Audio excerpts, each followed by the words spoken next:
our Austrian colleagues, the Austrian Space Forum. They are working for Mars projects. They are developing the spacesuit simulators for Mars conditions and a lot of other things. And 17 various experiments were on site. We were one of them. And this was the first time we just tested the movement and the control, the remote control of the concept. We controlled it from Budapest. So it's in this way. It was just a landing site. In that simulation, the Austrian team was there for 3 weeks, isolated from the world. Of course, they had emergency lines and everything else, but they just did so as if they would be on Mars. And Puli was, in that sense, also on the Mars, and we had five runs, I remember. So 5-day runs where we controlled it from Budapest and just checked how does it work. And the team only saw what the Puli saw.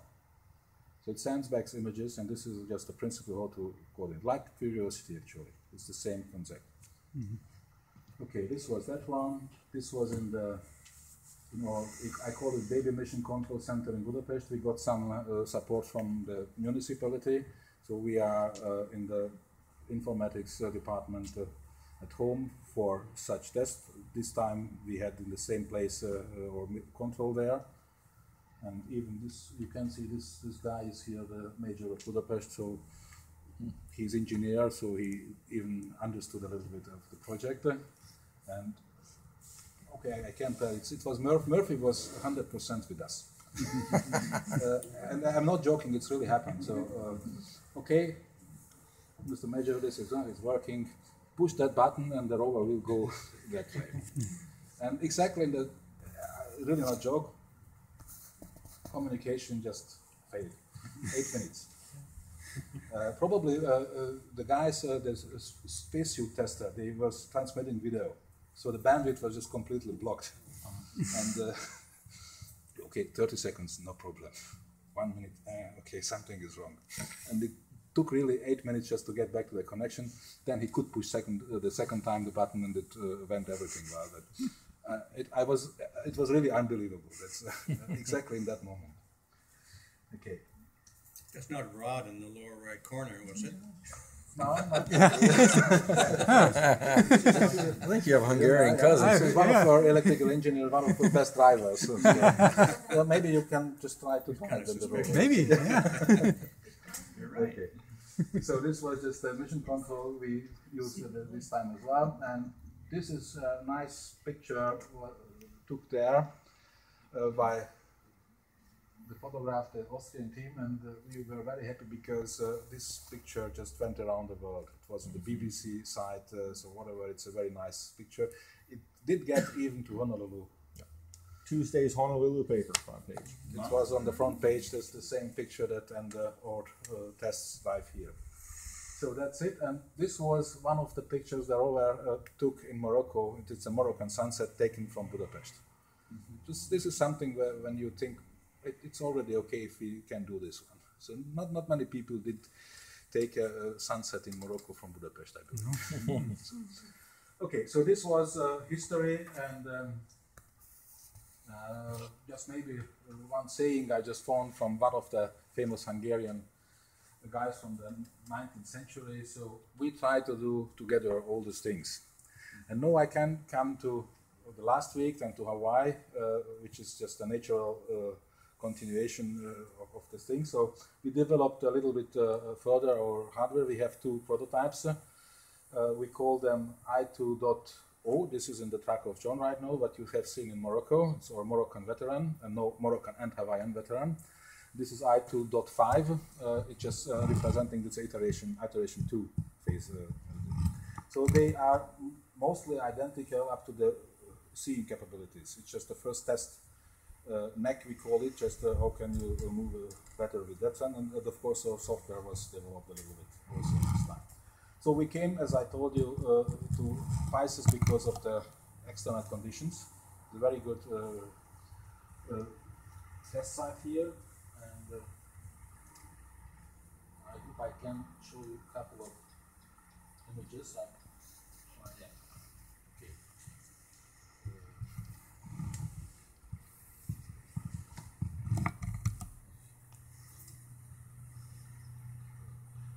this is what we would like. I would like to show what we did in last week, 8 days actually, from Sunday to Sunday. So just we built up the communication channels, network channels via NASA's routers and whatever. We did experience some problems, even with NASA we can experience some problems, so it took a day longer and we had to just change something in the setup, so we were working very hard on this, but it then worked, so that everything can go through from Budapest to the valley. This is already a challenge, how to configure such a situation. And then we started to do a lot of mobility tests and imaging tests with the rover, what we can do. Then we suffered a little bit. First, it was before or after the tent? Before the tent. Good guess. I guess, yeah. Okay, so we had to change. Mark, the NASA guy who was just responsible for the connections, Mark, just changed the receiver at the tent. And it was a 1 hour break, and that means that we had to reboot our rover. And then we got a failure on that neck, so it was just stuck. So we couldn't see. It was our first problem with that. Okay? Then, fortunately, next day, we could, Mickey, my colleague, could go down to Hilo, to PISCES offices, and they figured out, okay, it's smelling after amper, but it's still working, so it's not good, so they can repair that. And then, next day, we got a very strong wind, and the tent was just blown away over our heads. So tent here, car here, we two in the tent, rover somewhere outside. Wind came, then went over the car. We were sitting there. My laptop was flying about 15 meters, hanging on this Ethernet cable. Landed on the tent. Christian, the colleague of John, just was sitting in the truck and said, "Oh, what's flying over me?" Okay. And then we just collected it, and the reason is I'm having this Ethernet cable here. I can't get it out. And I don't want to try it because it works. So it works. If I'm at home, maybe I will try it. Until then, I'm very thankful for NASA to have a nice Ethernet cable here. And maybe I will approach Samsung because it was incredible. This guy. Okay, these are the stories that are real life stories. So that's. But back to the nicer things. What we would designed, it was just a route around 600 meters,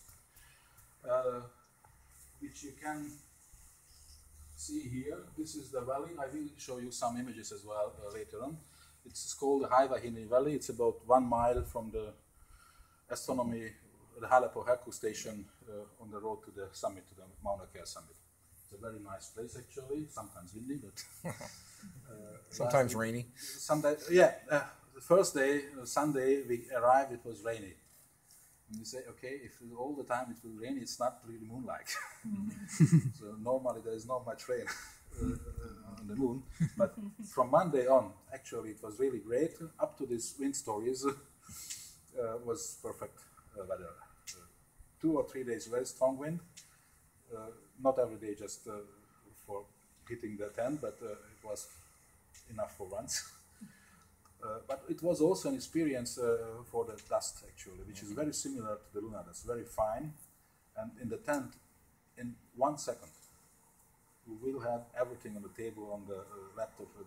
You can't do anything else. If there's a little wind, then you are lost. And then I could a little bit understand the astronauts saying, so if, as they said on the moon, that they couldn't get rid of the dust, actually, even in the lunar module. Taking out spacesuit, whatever, just they had all the dust there. And this was something very similar for me right now. Okay, so we did make a planning actually using Google Earth images. This is what we can use on the moon as well, because there is the Lunar Reconnaissance Orbiter, for instance. They are free images up to 0.5 meter resolution, so 1 pixel is about 0.5 meter. So that means that we have a similar tool just to design a route from a supposed landing site. And this we did for the Hungarian Valley. Again, it's about a 600-meter route. It's this way is with some waypoints. Here was the tent, before and after. After it was with 2 meters ahead. So this was the connection. Here was the hilltop repeater. Here is somewhere Halapoheku. So the science come into the repeater get to the base camp. We had an access point there, 5 gigahertz antenna, which could see actually all the valley. So we could have connections to a rover theoretically up to 2 kilometers. In practice, we had it almost 1 kilometer, 600 meters without problems. So it was good. And we started here. We identified a couple of waypoints. And this was the task of the crew in Budapest. So they only see what the rover sees. And they knew this plan, they have the images, but on the real route they only could use the rover.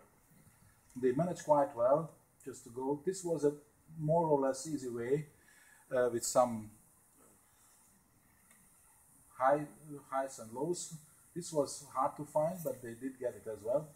What do you mean with waypoint? Waypoint is just to identify some specific things. We identified on the Google Maps or the Google Images something which could be something you can find in real life. We checked, everything was there really, and this was a funny waypoint actually. This John and colleagues did year before or something. Summer of 2012. Like that, yeah.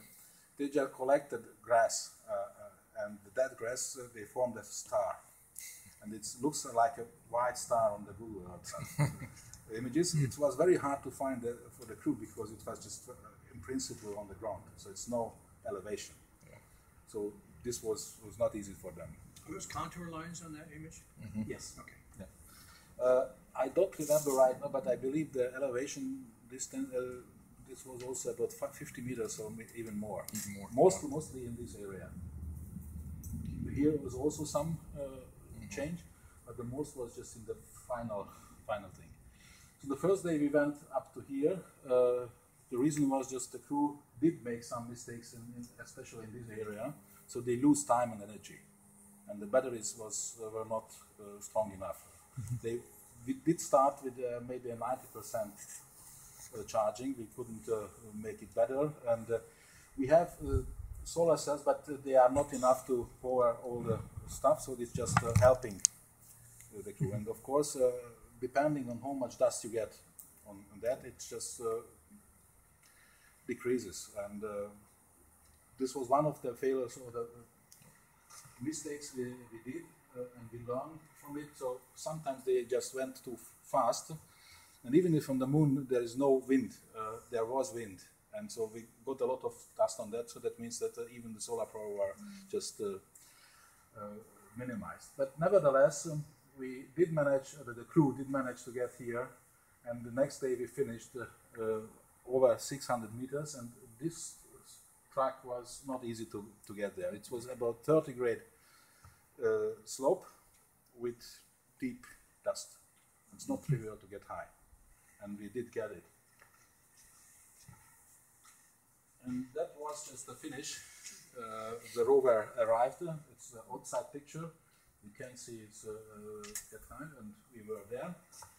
But we wanted to see it also from the perspective of the rover. That's what the rover sees. So this was just a welcome committee for the rover there. And we did make some present for hosts here at PISCES. Nice plaque. A nice plaque. Just the Puli comes from Hungary to Hawaii and hopefully to the moon. We did some other tests as well. This is a picture of the Sunday. Yeah, this was the last day, Sunday. That when we controlled, not us, just our colleagues in Budapest, they controlled simultaneously the two rovers. It was a 5-people crew controlling 2 rovers from Budapest. And they just made synchron movements, and I will show you a video for this look like. So it was the first time we tested this one. That means that our software is capable of handling more than one vehicle, so we can use it for theoretically any number of vehicles within a mission. And it was a challenge for the crew, just 5 people with 2 different rovers, seeing only that what you see on your screen, what the rovers see. So it was fun, and it did work very well. Okay, this was the last experiment we did on Sunday. It's also about 30-grade slope, but it's very different. It's very rocky, and we just tested how can this guy walk up and come down on this rocky terrain. It had some problems, but it went high. So it takes time just to maneuver there. So you don't know what happens. Sometimes just the rocks get into the wax. So it's a challenge for the crew, because if they say go ahead straight, and you end up with something which is 90 degree to the right, because you are slipping over a rock, whatever, but you can't see. But everything went actually very well. So the speed is about a meter or 2 per hour? Not that slow. It's not fast, but we can go 1 kilometer per hour, so if you want. Just show it, please. It's not a race car. Not a racing car. Are there sensors on board or just the optics? No, at the moment only the optics and some health caring. So of course. No accelerometers, no computers, nothing. There is a board computer, of course. This is the maximum speed what we can do. So we have some temperature sensors, voltage, current on the batteries, and we have in the motors giving us back the actual number of days. So we can go slow, we can turn on the spot. Every 4-wheel has its own control, so it's 4 different motors with 4 different commands, so we can just steer as we want. I think the newspaper said it could turn itself over. It turned over. Yes, it can turn over. How does it do that? If you have some rock, for instance, and you try to go high, and it happens that you fall back, it can turn over. Then a good driver can just get it back. He can get it back. Me not. But how about if it tips sideways? Sideways is we didn't implement it, but actually in the design there is a spike here as well. So if you get something moving on the side, there is a good chance that it just rolls over and you can get further. Actually, the design is almost completely symmetric. In the original plans, we had also solar panels on the bottom, but we didn't implement it, and probably we will not, because we believe that the chance turning over is not so high, and we don't want to take the extra mass, because mass is just a cost driver. So we take into account that we fall back, and we hope that we can turn back again. But actually, it's really almost symmetrical. It's a very simple frame. It's just a brick. It's really just a brick. And this was one of the principles of design. Keep it really as simple as you can. You don't have anybody on the moon who can repair this. So we just try to make everything really as simple as it can be. You can see this is, we call it direct drive. So the wheels, the wax, are directly connected to the motors. And this is the spring. So this is designed that way that it must be strong enough and must be able to just to get traction, but it must be also able to use this way.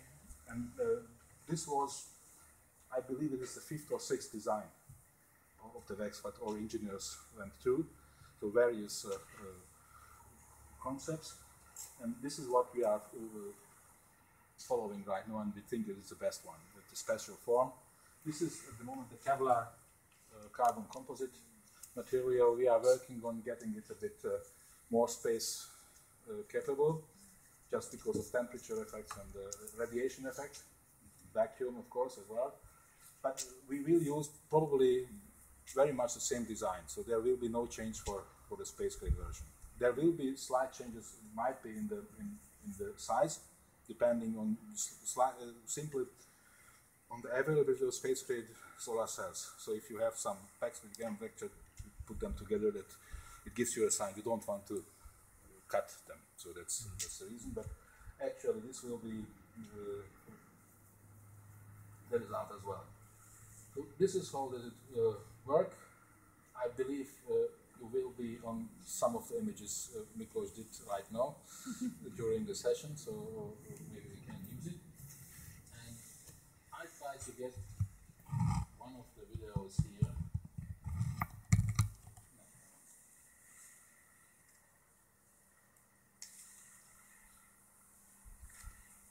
It should be this one if I remember correctly.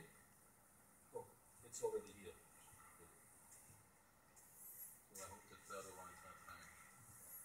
But this was on Sunday morning, yesterday morning actually. This is this guy. This is in the track of John. It was this looking, and it was just going through this